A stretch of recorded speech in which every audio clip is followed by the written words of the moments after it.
ಆದಾಯಕ್ಕಿಂತ ಹೆಚ್ಚಿನ ಆಸ್ತಿ ಗಳಿಸಿದ್ದಾನಂತೆ ಸಾಹುಕಾರ. ರಾಜ್ಯಪಾಲರಿಗೆ ದೂರು ನೀಡಿದಂಥ ಕೆಪಿಎಸ್ಸಿ ಕಾರ್ಯದರ್ಶಿ BN ಶೋಭಾ ಅವರು.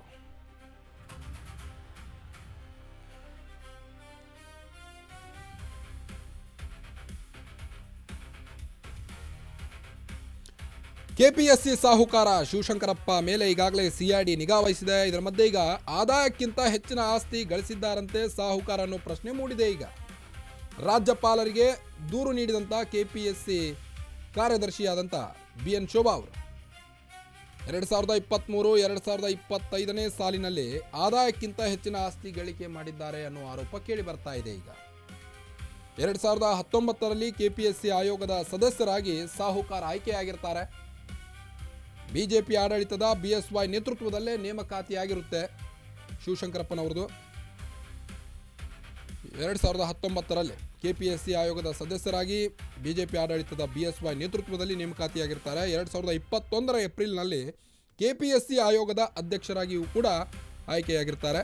2,25,000 ಸಂಬಳ ಹಾಗೂ ಭತ್ಯೆ ಪಡೆದಿದ್ದಂಥ ಸಾಹುಕಾರ ಈಗ ಬೇನಾಮಿ ಆಸ್ತಿ ಮಾಡಿದ್ದಾರೆ ಅಂತ ಕೆಪಿಎಸ್ಸಿ ಕಾರ್ಯದರ್ಶಿ BN ಶೋಭಾ ಅವರು ರಾಜ್ಯಪಾಲರಿಗೆ ದೂರನ್ನು ನೀಡಿದ್ದಾರೆ. ರಾಜ್ಯಪಾಲರಿಗೆ ಶಿವಶಂಕರಪ್ಪ ಸ್ಥಿರಾಸ್ತಿ ಚರಾಸ್ತಿ ವಿವರ ಸಲ್ಲಿಕೆಯನ್ನು ನೀಡಿದ್ದಾರೆ. ಹೆಚ್ಚಿನ ಪ್ರಮಾಣದಲ್ಲಿ ಸ್ಥಿರಾಸ್ತಿಯನ್ನು ಹೊಂದಿರುವುದು ದೃಢವಾಗಿದೆ. ಶಿವಶಂಕರಪ್ಪ ಕುಟುಂಬಸ್ಥರು ಹೆಸರಲ್ಲಿ ಆಸ್ತಿ ರಿಜಿಸ್ಟರ್ ಆಗಿದೆ. ಯಾದಗಿರಿ ಮತ್ತು ರಾಯಚೂರು ಜಿಲ್ಲೆಗಳಲ್ಲಿ ಬೇನಾಮಿ ಆಸ್ತಿ ಮಾಡಿದ್ದಾರೆ ಶಿವಶಂಕರಪ್ಪ ಅನ್ನೋ ಆರೋಪ ಕೇಳಿ ಬರ್ತಾ ಇದೆ. ಈಗ ಅವರ ಆದಾಯ 2,25,000 ಸಂಬಳಕ್ಕಿಂತಲೂ ಹೆಚ್ಚಿಗೆ ಭತ್ಯೆ ಪಡಿತಾ ಇದ್ರು ಸಾಹುಕಾರ ಅನ್ನೋ ಮಾತುಗಳು ಕೇಳಿ ಬರ್ತಾ ಇದೆ. ಈಗ ಆರೋಪ ಕೇಳಿ ಬರ್ತಾ ಇದೆ BN ಶೋಭಾ ಅವರಿಂದ. ದಾಖಲೆ ಸಮೇತಾಗಿ BN ಶೋಭಾ ಅವರು ರಾಜ್ಯಪಾಲರಿಗೆ ದೂರನ್ನ ನೀಡಿದ್ದಾರೆ. ಪತ್ನಿ ಹೆಸರಿನಲ್ಲಿ ಭೂ ಖರೀದಿ ಮಾಡಿರುವುದು ಬೆಳಕಿಗೆ ಬಂದಿದೆ. ಯಾದಗಿರಿ ರಾಯಚೂರು ಜಿಲ್ಲೆಗಳಲ್ಲಿ ಬೇನಾಮಿ ಆಸ್ತಿ ಮಾಡಿದ್ದಾರಂತೆ. ರಾಜ್ಯಪಾಲರು ಸಾಹುಕಾರ ವಿರುದ್ಧ ತನಿಖೆಯ ಆದೇಶವನ್ನ ಮಾಡುವಂಥ ಸಾಧ್ಯತೆ ಕೂಡ ಇದೆ.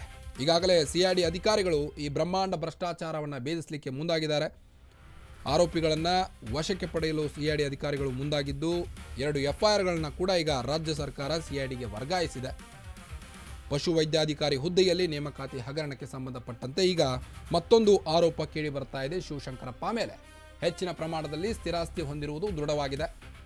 ಹೀಗಾಗಿ BN ಶೋಭಾ ಅವರು ರಾಜ್ಯಪಾಲರಿಗೆ ಬೇನಾಮಿ ಆಸ್ತಿ ಮಾಡಿದ್ದಾರೆ ಇವರು ತಮ್ಮ ಆದಾಯಕ್ಕಿಂತ ಮೀರಿ ಅಂತ ಈಗ ರಾಜ್ಯಪಾಲರಿಗೆ ದೂರನ್ನು ಸಲ್ಲಿಸಿದ್ದಾರೆ. ಇನ್ನು ರಾಜ್ಯಪಾಲರು ಯಾವ ರೀತಿಯಾದಂಥ ಕ್ರಮ ಕೈಗೊಳ್ತಾರೆ ಅನ್ನೋದನ್ನು ಕಾದು ನೋಡಬೇಕಾಗಿದೆ. ಯಾದಗಿರಿ ಮತ್ತು ರಾಯಚೂರು ಜಿಲ್ಲೆಯಲ್ಲಿ ಹೆಚ್ಚಾಗಿ ಆಸ್ತಿ ಮಾಡಿದ್ದಾರೆ. ಪತ್ನಿ ಹೆಸರಲ್ಲಿ ಭೂ ಖರೀದಿ ಮಾಡಿದ್ದಾರೆ. ದಾಖಲೆ ಸಮೇತವಾಗಿ ಈಗ BN ಶೋಭಾ ಅವರು ರಾಜ್ಯಪಾಲರ ಕಚೇರಿಗೆ ಕಾಲಿಟ್ಟಿದ್ದಾರೆ, ದೂರನ್ನು ನೀಡಿದ್ದಾರೆ. OMR ತಿದ್ದುಪಡಿ ಮೇಲೆ ಹಲವು ಅನುಮಾನವನ್ನು ಈಗಾಗಲೇ ಸಿಐಡಿ ಅಧಿಕಾರಿಗಳು ಕೂಡ ವ್ಯಕ್ತಪಡಿಸಿದ್ದಾರೆ.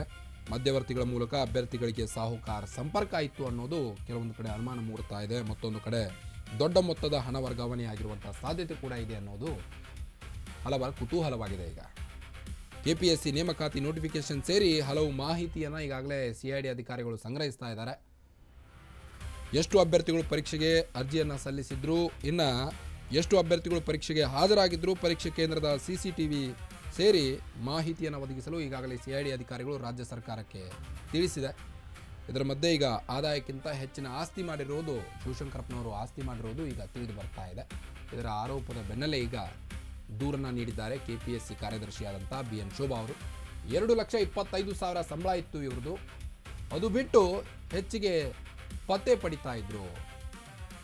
ರಾಜ್ಯಪಾಲರಿಗೆ ಶಿವಶಂಕರಪ್ಪ ಸ್ಥಿರಾಸ್ತಿ ಮತ್ತು ಚರಾಸ್ತಿ ವಿವರವನ್ನು ಸಲ್ಲಿಕೆ ಮಾಡಲಾಗಿದೆ. ಹೆಚ್ಚಿನ ಪ್ರಮಾಣದಲ್ಲಿ ಸ್ಥಿರಾಸ್ತಿ ಹೊಂದಿರುವುದು ದೃಢವಾಗಿದೆ. ಈಗ ಶಿವಶಂಕರಪ್ಪ ಸಾಹುಕಾರ್ ಕೆಪಿಎಸ್ಸಿ ಅಧ್ಯಕ್ಷ.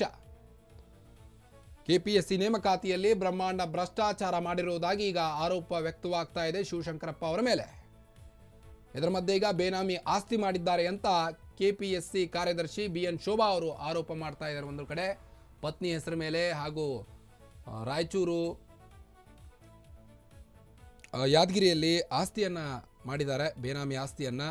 ಹೀಗಾಗಿ ಅವೆಲ್ಲ ದಾಖಲೆಗಳನ್ನು ಪಡೆದು ಈಗ BN ಶೋಭಾ ಅವರು ರಾಜ್ಯಪಾಲರ ಮೆಟ್ಟಿಲೇರಿದ್ದಾರೆ.